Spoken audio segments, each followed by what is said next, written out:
Hi everyone, welcome back to my channel, or welcome if you're new. Today we're going to be getting down into the nitty gritty and talking about how exactly authors earn money. And for context, in case you don't know me, if you haven't seen any of my previous videos, I am an author and an ancient historian. I have written and published 5 books traditionally that I was the solo writer on, so like I was the author on those books. I have self-published 1 book, and I have contributed as of this moment to 5 books which I was an editor / contributor to, so I didn't write all of the text in those books, whether that's because I was collating and commenting on writing by classic authors or because I was contributing a chapter to an academic volume. Those are my books that as of this moment today you can currently purchase or pre-order, and I am currently under contract for a few other pieces as well in both of those realms. So I have quite a few years now of experience writing and publishing and earning money from my writing, having signed my first ever contract back in 2019. But there was a ton of things I didn't know back in 2019. There was a ton of things I didn't know in 2020, 2021, 2022, and that I've slowly learned more about and come to understand to a greater degree the longer I have been an author. And I will say I also worked in publishing for a few years before I ever became a writer, so you know, like, I've seen publishing from quite a few different angles, yet it still took me a while to fully comprehend all the different like minutiae of how an author earns money. And I wanted to share some of that insight with you, whether because you're just simply curious, you are hoping to one day become a published author or make money from your writing, or because you're already an author making money from your writing but don't feel like you understand everything, or wondering if you're missing out on any revenue streams that you could be, you know, tapping into. So I'm going to try and cover as much as I possibly can in this video, hopefully explain some terms to you that you've maybe heard bandied about the internet but didn't fully understand, and just like get into the nitty gritty of earning money as an author, what that's like. Now naturally there's also going to be a heavy bias towards the UK system. There can be variation in different countries, and when I asked on Instagram if you had any specific questions, there were a few people who were asking about differences between, like, say the US and the UK. I'm not sure I'm the most qualified to really comment on big differences, because obviously I am based in the UK, but if I can think of anything as we go along, I'll let you know. So getting into things, I thought the obvious place to start with this video would be with advances, because advances is a term that you've probably heard a lot if you're at all interested in traditional publishing, and you may or may not fully understand what an advance is. I feel like, from my perspective at least, it's something that I don't think I fully conceived all of the minutiae of again until a little while into my publishing journey. So what is an advance? Because this is really like the first step on an author's journey to earning money and how they earn money from their books. Now I will say, having obviously published quite a range at this point, I have had advances that range from £0 to £10,000, and quite a few different numbers in between those two, 0 to 10. However, I should also clarify before we sort of get further into the video, all the numbers I'm going to talk about here are pre-tax, and I did have somebody ask about tax, like I said, on Instagram, and it's worth pointing out that whether or not you have another job along with your writing, whether you're like traditionally employed 9 to 5 in an office, and you're just used to, in the UK here, getting your tax deducted for you, when you become an author you will have to register as self-employed. You become a self-employed person as an author, and you will have to declare your income and pay tax on that. That's a whole other topic, you know, being self-employed outside of just being an author. Like, I have quite a few years experience now of submitting my tax returns, and it's like a whole thing, right, that you have to learn about, which I can't cover in this video, but all the numbers I'm going to talk about are pre-tax. And then there's also the consideration if you are traditionally published, which is the scenario in which you'd get an advance, because as an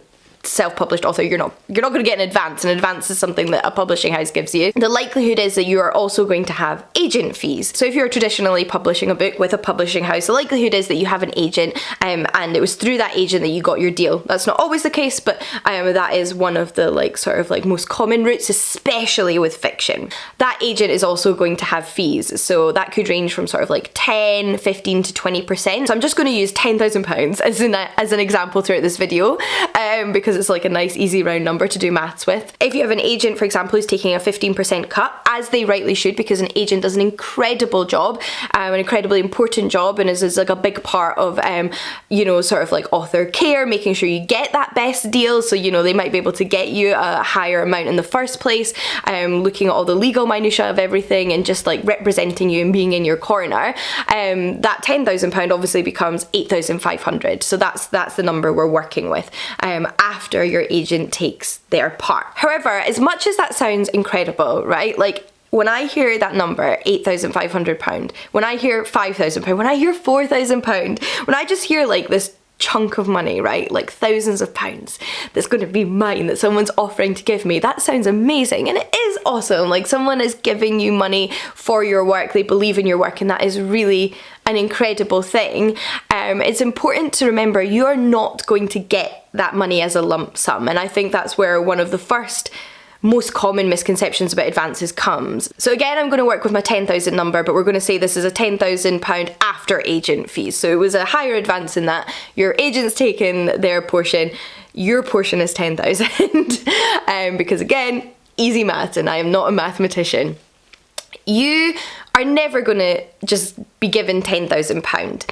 That £10,000 is going to be split up, and from my experience that could be split into anything from like 2 to 4 parts. So for example, you might get that in 2 installments. One, when you sign the contract, there's always a payment when you sign that contract. So that could be half of the money, £5,000. That could be a quarter of the money, 2,500. It could be a third of the money, which is I guess 3,000 and something. Again, maths is not my forte. So you get a portion when you sign your contract, either like either half, let's say either half, a third, or a quarter. Those are the numbers that I've experienced. And then when you get the rest of that money will also vary. So say you got half of the money up front, the likelihood is you won't get that other half until the book comes out, because there's usually a payment when the book is published. So say you got 5,000 up front, you then get 5,000 when the book is published. And that could be anything from like, you know, 8 months to 2 years from you signing this contract or more. So even though you've signed this contract, you might not see half of that money for a really long time. There are also situations where you get, you know, a third of the money on signing the contract, a third of the money when submitting the final manuscript, and then a third of the money upon publication. You might get a quarter of the money on signing the contract, a quarter on submitting the final manuscript, because there's going to be edits and changes even if you've got an excellent first draft that you've been signed with, a quarter when the book is published in hardback. But if for example it's a novel which is coming out in hardback and paperback, that might be further split into the fact that you get quarter at the hardback stage and then a quarter at the paperback stage. So that could be like 2, 3, 4 years even from the initial date of signing that contract. So it's never just £10,000 in your pocket up front. Here's 10,000 to write the rest of the book, redraft the book, write the whole book. It's portions of that money spread out over quite a long period of time. And I think that's something that not a lot of people realise, but it's obviously really important if you are the author, because, you know, financially that makes a massive difference when you're getting that money. It makes a difference to submitting your tax, it makes a difference to paying your bills. Obviously it's nice to know you've got that money coming in the future, but we also need money right now to pay our bills, to feed ourselves, to, you know, pay for the internet that we do our research on, for example. So those are really important things to consider. And then there is obviously the question of what exactly is an advance, because it's obviously at this point not an advance in order to write a book, because you don't get it all before you write the book or redraft the book. Obviously there could be scenarios where you've got a book deal based on a pitch alone, or you've got a book deal based on an entire first draft.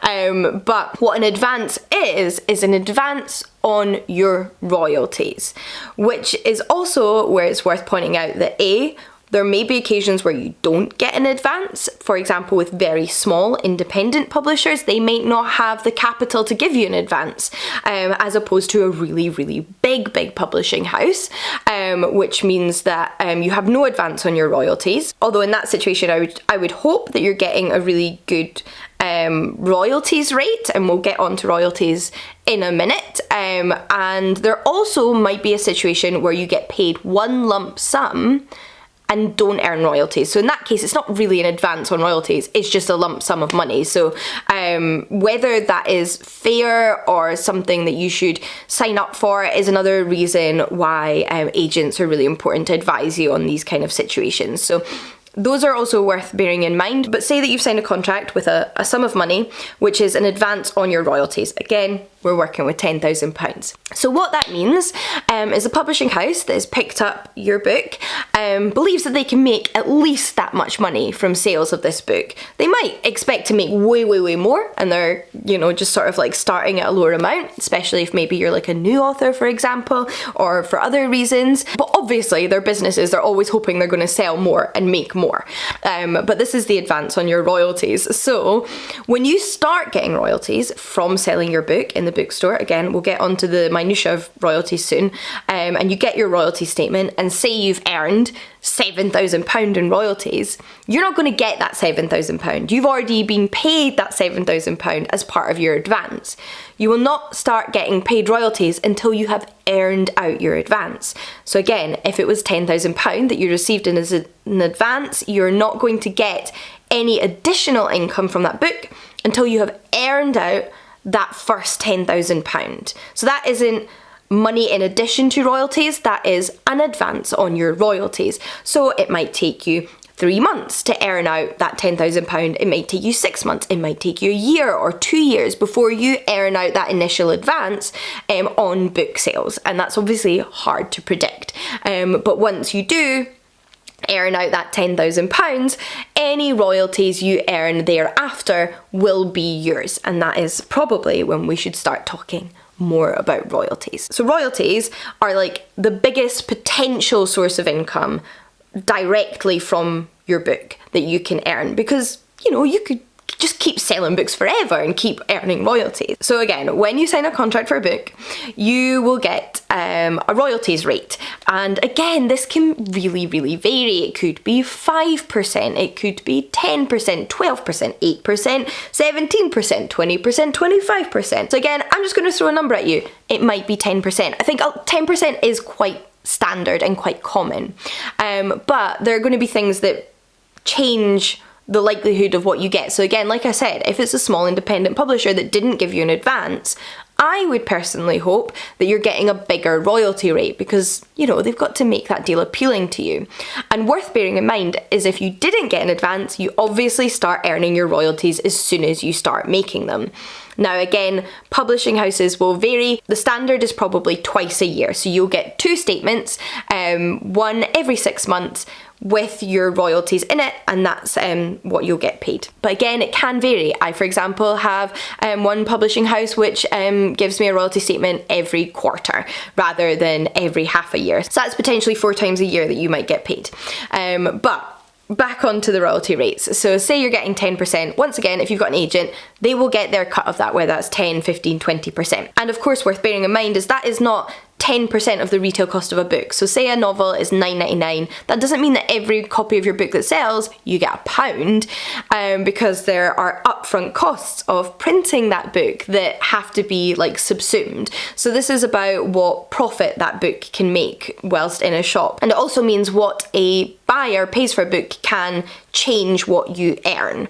Not always, but it can. So if you buy a book full price as opposed to on sale, the likelihood is the author will get a higher cut from the full price sale. Again, this can really vary, and it depends on the bookshop, it depends on the deal the bookshop has struck with the publishing house or the warehouse, etc. But that's just an example. And then those royalty rates can also vary. So there are instances where perhaps you get a different royalty rate on the hardback editions of your book to the paperback. There are scenarios in which you might have thresholds built into your contract, which means if you sell over a certain amount of copies, your royalty rate changes. So it might be 10% and then go up to 12% when you're past this threshold. There might also just be bonuses for meeting those thresholds. So again, you sell a certain amount of copies, you get £500. That's just a random number drawn out of my head. But that's the kind of thing. So obviously the more books you sell, the better, because there might be bonuses, there might be changes in your royalties threshold, there might be changes in your royalty rates, and you obviously just are more likely to earn out your advance and keep the money coming in. So more book sales, better. Now, whether you are the sole contributor or not to a book is also likely going to affect the royalty rate. So for example, if you are a graphic novelist and you have written your book, and your book has also been, you know, heavily illustrated by your illustrator, you're probably going to like split up that royalty. So maybe the publisher is offering a 10% royalty, but that means 5% each.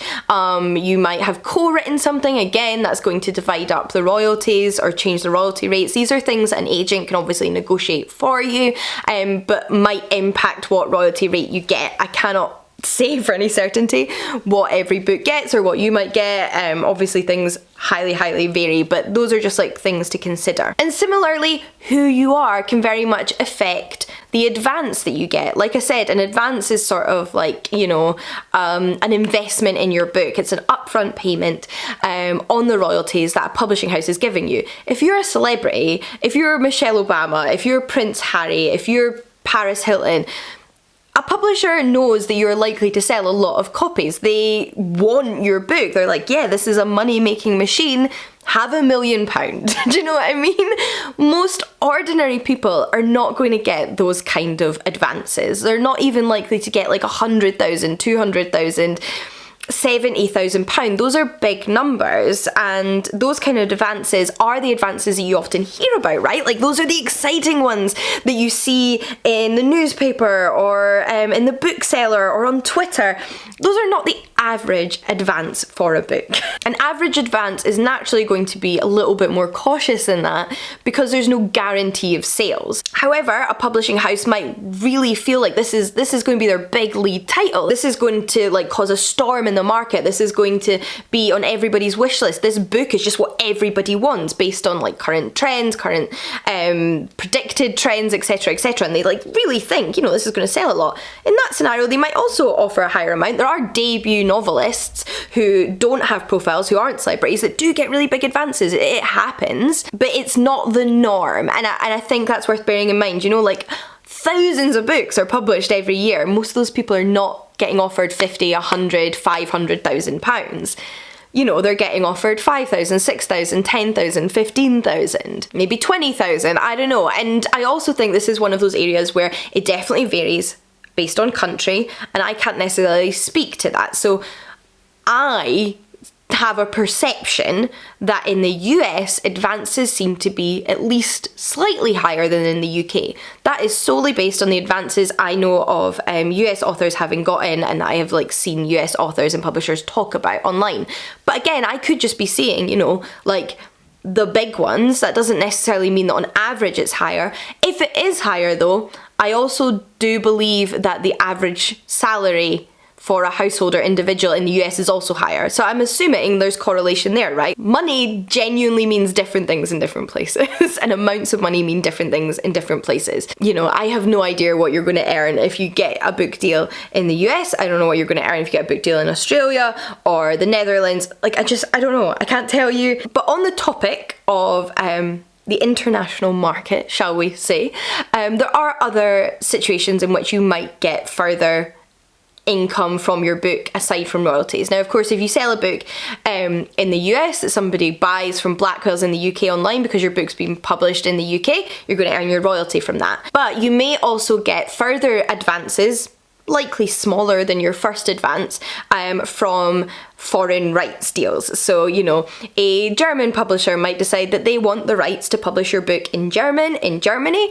or a US-based publisher might decide they want to buy the rights to publish your book, still probably in English, in the US, and your publishing house and possibly agent will usually deal with that, and you might get like a little extra boost. Like, here's a little bit of extra money. So obviously, again, the more you sell, the better. But it might not just be royalties. There might be like extra little bumps of money in terms of extra advances from the sales of those foreign editions. There's also potentially income to be earned from selling the film or TV rights, which is not something I have any experience with. And that's something that your agent and your agent's agency and their legal team would deal with. But obviously, if you sell the rights to have your book adapted or used on screen, there's more money in that. Those could be new lump sums of money. Those could be new potential royalties revenues. you know, those are out there, those options happen. Okay, so now I'm referring back to some of the questions I received on Instagram, and a couple of people asked about, like, does where you buy an author's book affect how much they earn? Now, yes, it can, but I think as a consumer, it's almost impossible to know when you're buying a book how much an author is earning of it. And in the same sense, I think it's quite hard for an author to know. There are also scenarios where, like, you might be buying the book on sale, so yeah, maybe they get a little bit less money. Personally, I don't think you should have to worry about that. I think you should buy the book at the price you can afford it. Similarly, people ask, does it bother you when people buy your book secondhand? It doesn't bother me. Like, I can't speak for every single author. I love secondhand bookshops. I buy books secondhand. I buy books from charity shops.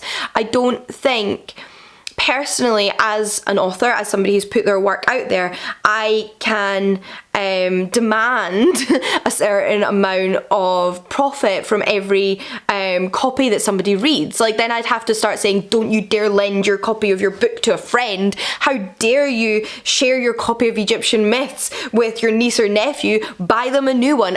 Absolutely not. Like, I'm not, like, this is just unreasonable. I'm a reader too. The thing is, for a book to be in a second-hand shop, somebody has to buy it in the first place too, right? It's very unlikely that only one copy of your book is ever purchased, then that book is just passed around thousands of people. Like, let's be honest, that's unlikely. And if you read that book that you bought second-hand, you might recommend it to a friend who then buys it new, or you might post about it online and someone might buy it new. Like, you can't worry about that, and I don't think as an author I can worry about that either. There are also scenarios with certain kinds of shops where they'll actually just buy the right to print a bunch of copies of your book. So they'll just pay like a lump sum to your publisher that you'll then get a cut of, and you won't earn any royalties from those sales because you've just earned those royalties in advance. That doesn't mean that's a bad thing, like, you've still earned money from it.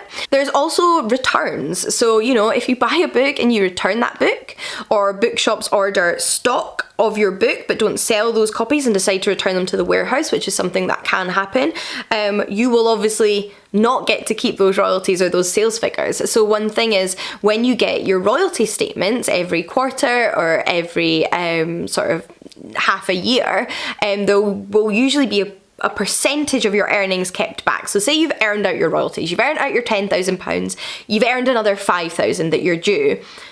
Your publishing house might keep like 500, 1,000 of that money in case of returns.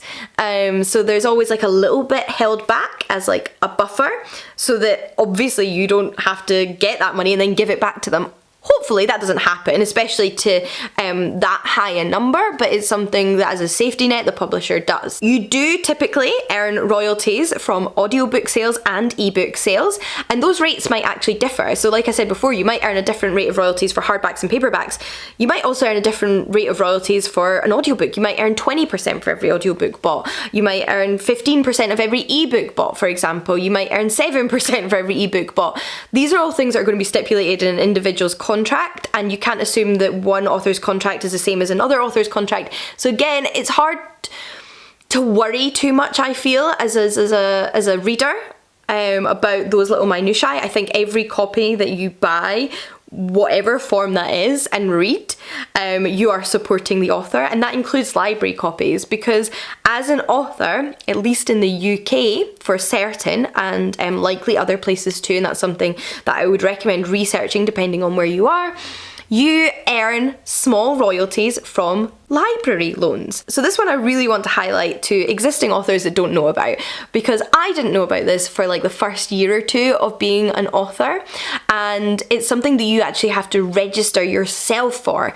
in the UK. So it won't just automatically happen. So say you've got a book out there in the world and people are buying copies in bookshops and you're earning royalties, but people are also borrowing it from the library. They're ordering it into the library, their library's ordering copies, people are taking it out, borrowing it.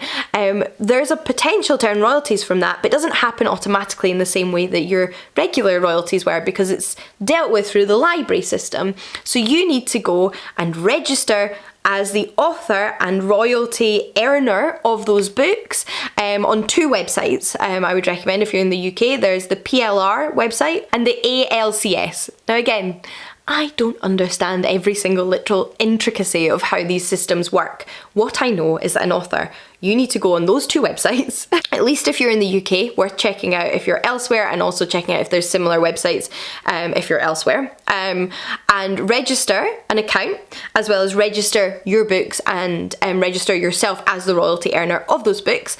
And then at the end of every year, this is like an annual royalty statement, if people have been borrowing your books, you'll get a little royalty kick. It's usually a much smaller percentage than you would get if somebody buys your book, but it is still money. Do not knock it, it is great and that's fantastic, and if people can borrow my book and read it for free and I can still earn from it, that's amazing. It makes it so accessible, but also makes being an author more sustainable. There is, however, as far as I'm aware, a cap on your earnings. Now your book has to be borrowed so many times for you to reach that cap, but there is a point where like the library system goes, we can't give you more money. But most authors I know would never reach that cap. You know, that's pretty high up there kind of cap. I don't even know what exactly it is because I don't think I'll ever need to worry about it. But it is awesome. It's awesome to know that when I borrow a book from the library, the author potentially gets a little kickback from that. It's awesome to know as the author that I get a little kickback when people borrow from the libraries, because I love libraries. Like, I don't think I would be the reader or writer I am today if it was not for libraries. I love them. I think we all need to use them more. I think we need to support them. I think we need to get involved in our local library campaigns to make sure they're not closed down. We need to be pestering our local councils, and we need to be paying them a visit and checking out all they have to offer, because often it's more than books as well. So yeah, love the libraries. Keep borrowing from the libraries. It still supports the authors, assuming they have actually registered for those royalties. But if you're an author and you haven't, go do it, like right now. Now, in terms of your questions, I think the question that I got asked the most repeatedly by the greatest number of people was whether authors can earn a livable salary, really, as an author alone. So as important as this question is, and it's probably like one of the questions people are most interested in, I wanted to save it for now because I felt like in order to talk about this, you need that context. You need to understand the straightforward traditional ways that authors are earning money through their books to consider whether an author can earn enough as an author alone to survive. Obviously, there are going to be those people that get a £400,000 advance and even split up over 3-4 years. That's more money than most people would earn annually. So they're fine, right? We don't need to worry about them. They're also the outliers, so we're not going to talk about them. We're just going to be happy for them, okay? And obviously, what is a livable salary varies on where you are, not just country, but also like city or town you're living in. You know, what you need to survive in London is different from what you need to survive in Linlithgow. I don't know why that's the place that I said, but there you go. So it's going to vary. Therefore, I'm obviously going to be talking generally. So as you've already seen, you can earn from your books via advances, like one-off payments, royalties, foreign sales, library royalties, etc. But all of those things can be quite slow to get paid into your bank account, obviously, if they're only coming in like annually or every half a year. If they're getting split up into a year or 2 or 3 or 4 year time periods for whatever reason, that's money that's not immediately in your pocket. So it's quite like a slow rolling process. And one specific variation on this question I got is like, can a debut new author earn enough just from their writing to survive? Again, it depends how much money you need to survive. Like, do you have kids or dependents? Again, makes a big difference. But I would say it's unlikely off of the back of one book in your first year that that's going to be enough to live off. Because you have to consider, if you're somebody with a back catalogue of, 10, 25, even 50 books out there that people are continuing to buy, you're going to keep getting royalties from that. You might have earned out all those advances and you're getting royalties. So like, the more you've got in your back catalogue, the more potential income there is from the sales of those books. Things can happen, like, you know, decades after your book came out, someone might make a TV show like Game of Thrones and you're going to get like a massive surge of income. You know, things like that can happen over time, but that initial contract that you sign and the money that you earn from it immediately in that first year is probably no. Just no. Like, I think most people would say no. It certainly wasn't enough for me in the slightest. So yeah, it can happen. I don't think on average it can happen. I think over time as an author, you can start to live off solely being an author. But there are also, like, you know, kind of other aspects to consider. So there are authors out there who also work 9 to 5 traditional jobs. I don't even know what that means, but you know, they might like work in a bank 9 to 5 every single weekday in addition to writing their books. And any money they make from their books is just a bonus. It's just great, it's extra, fantastic. They're not worried about it, right? And lots of authors do that. Then there are authors who have part-time jobs. Maybe they work retail 3 days a week and that like kind of balances out the money they're earning so that they have enough, right? Then there are going to be authors who work jobs that are related to what they're writing. So maybe they're an academic and they are lecturing in a university and they're getting paid a lecturer's salary, whether it's part-time or full-time, in addition to their writing. And then maybe they're taking sabbaticals and writing their books, or they're writing them over the summer, etc., etc. So they might be working in a tangentially related field to their writing, and in that way those two things are connected. They might be a freelancer like I am. Like, I do work and jobs that have literally nothing to do with my writing, that complement my income. Like, just from book sales alone and advances, I don't make enough, right, to pay my mortgage, to pay my internet bills, to buy, you know, my weekly shop. For me, every year looks different, but I also do a bit of presenting work, I do a little bit of social media work. I have done lecturing in the past, I do historical consultancy, so I'm also a historian, I have my PhD, and I have worked on consultancy work. So like, I've actually been the historical consultant on other people's books, whether they're for children or adults, and I've been fact checking them, which has nothing to do with my writing or my books. It's to do with other people's books, but I make money that way. But then, and I think this is important, there are also income streams you as an author can have that are not directly related to the sales and royalties of your book, right? Okay, so like I said, you might work in a tangentially related field. I feel that I kind of do that, like, as a freelancer who does a lot of random things. It's a bit mishmashed, but I feel that my writing career and the rest of my career are connected for me. That's how I feel anyway. And there are parts of my job and the things I do in a year to make money that I wouldn't be able to do, I wouldn't be asked to do, I wouldn't have any reason to do if it wasn't for the fact that I was also an author. So for example, that might be events. So you might be going into a school, or you might be going to a literature festival, or doing an event in a bookshop. Usually you'll get paid for those. Not always. I have done free events. Maybe it's a charity, for example, and they don't have the money to pay you, but it's worth it because you care about the cause, you want to talk about your book, you might get some book sales out of it, etc., etc. But most of the time, like with a big literature festival, for example, or an in-store book event, they're gonna pay you for your time. It's not going to be a ton of money. In my experience, it ranges from like 100, 150 to like £200 for an event in the UK as an author. If you're a massive author, obviously that's going to be different. And like, if you're like huge, you know, I don't even need to name some names here.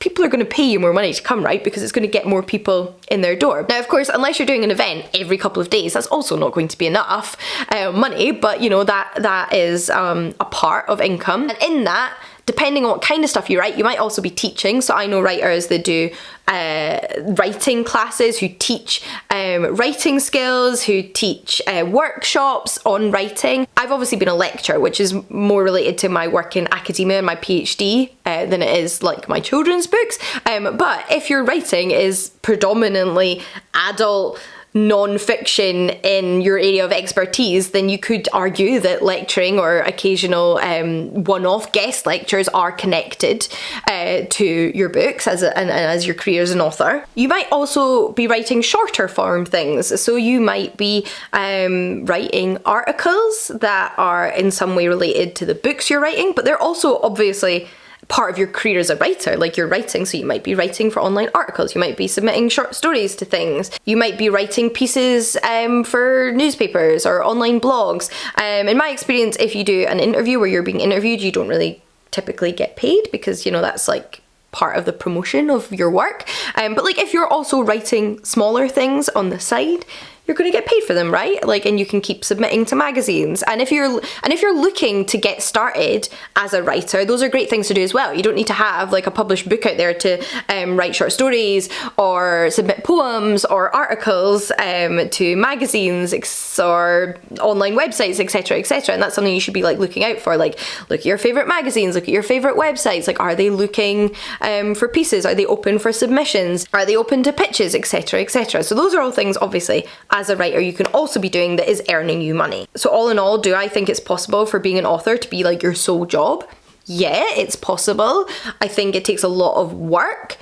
It takes a little bit of luck. It depends on how much money you want and you need. And I think it takes time. I don't think it's likely to be an immediate thing. And it depends what you consider author work. So like I'm saying, if you're doing these other things or these tangentially related things, do you consider those author work? Or are you only considering advances and royalties? Because obviously that's going to change it.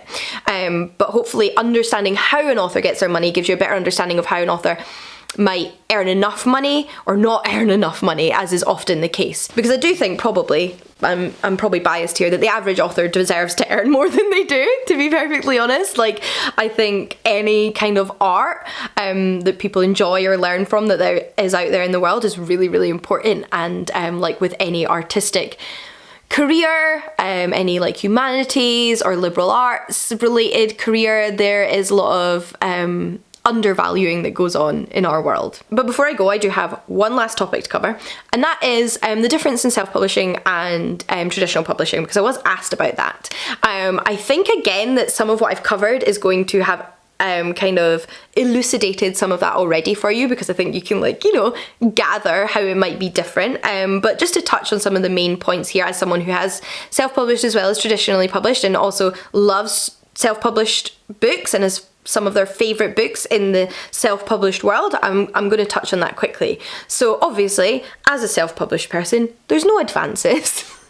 The publisher gives you an advance, right? You are the publisher if you're self-publishing, so you're the publisher, which also means you get way more royalties. It's not 100% of every sale, because there's, again, upfront costs for printing and just like kind of the websites that you host it through. So most people that self-publish are going to be on Amazon, for example. Amazon's going to take a small cut of that. But per book, you're going to earn more per self-published book than you are a traditionally published book.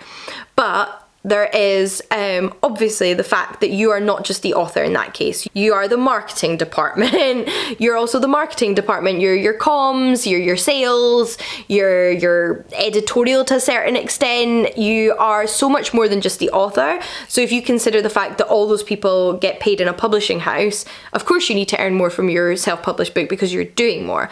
But there's also upfront costs that might come into play, like if you need to hire an editor, if you need to hire a cover designer, those kind of things you might have to pay for out of pocket. So you need to earn more if you want to earn that back on your self-published books. But certainly there is the risk you run as a self-published author of earning very, very little. That can happen as a traditionally published author too, but you don't have the backing of a publishing house, do you? You don't have the backing, you don't have the marketing team, etc., etc. Not that I'm saying all of those things are perfect in all traditional publishing houses either, but those are obviously things to consider. It's a bit of a gambling game, so that's kind of all I can say on that here. I think self-publishing is such a big topic that you'd have to do a whole video dedicated to it. But with that said, I think that kind of brings me to the end of my talking points, the things that I sort of had prepared in my head to talk about, the things I thought were important to maybe clarify and explain. Hopefully some of it's been helpful if you're an author or hoping to be an author, particularly the library thing, because don't miss out on that. And hopefully if it's just been interesting to you as a reader or somebody who's curious about the publishing industry and how authors earn their money. If there's something I haven't covered in this video that you think I might be able to offer an answer to or point you in the direction of where you can get an answer to, feel free to leave it in the comments. I'm happy to keep this conversation going. It's unlikely I've literally covered everything just in this one video. My head's a buzz at this point and I'm not even sure what I've said anymore. So yeah, would love to keep chatting. Feel free to ask any questions, not just about author income, but just about writing in general. Happy to talk about it all. Would love to just kind of share my experience and also hear about your experiences. And I've just remembered one of the things I meant to talk about that I've not talked about yet, but I'm going to just quickly include it here because it's so important, and that is you should never be paying a publishing house to publish your book. Do not get dragged into vanity publishing, which is what it's known as. Publishers pay you. Agents take a cut of your sales. You do not give agents or publishing houses money up front. Don't do it. That is my final warning. Until next time though, happy reading, and I'll see you all again soon. Bye everybody.